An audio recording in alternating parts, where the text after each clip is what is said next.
কিছু কিছু জায়গায় আমরা শুনতে পাচ্ছি যাতে এখানে মাদক চলে আসছে, তাদেরকে ধরতে হবে, ধরে আইনের আওতায় দিতে হবে।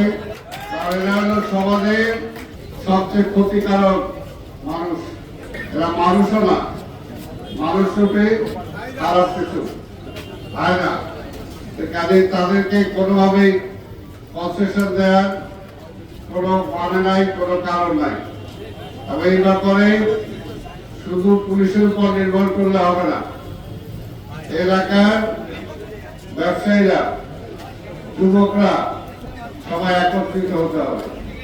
একত্রিত হয়ে এলাকার জন্য নিজেরা ভালো থাকার জন্য নিজেরা কমিটি করতে হবে, আইন শৃঙ্খলা কমিটি।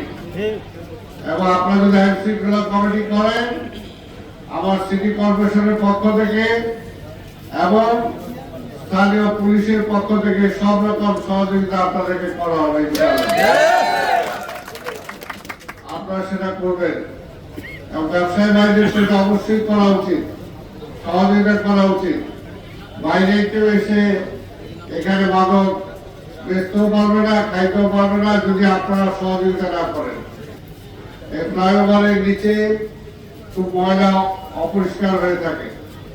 আমি আজকেও সিটি কর্পোরেশনে বলেছি, একদম মালিবাগ মোড় থেকে এই পর্যন্ত লোকমান, তোমরা যদি এটা চাও তাহলে এই জায়গা দেওয়া হবে। তোমরা এই জায়গাটা পার্কিং করো বা সুন্দর ভালো কিছু করো যাতে পরিষ্কার থাকে, এখানে খারাপ কিছু হতে পারবে না।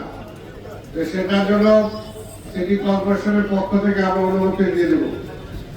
আর এখানে আরেকটা ক্যামেরার কথা বলা হয়েছে, ডিসি সাহেবও বললেন।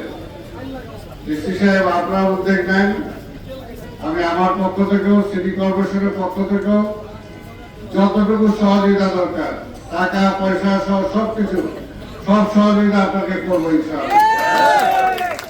কারণ তাহলে হবে কি, ধরা পড়বে কারা এই কাজগুলো করতেছে।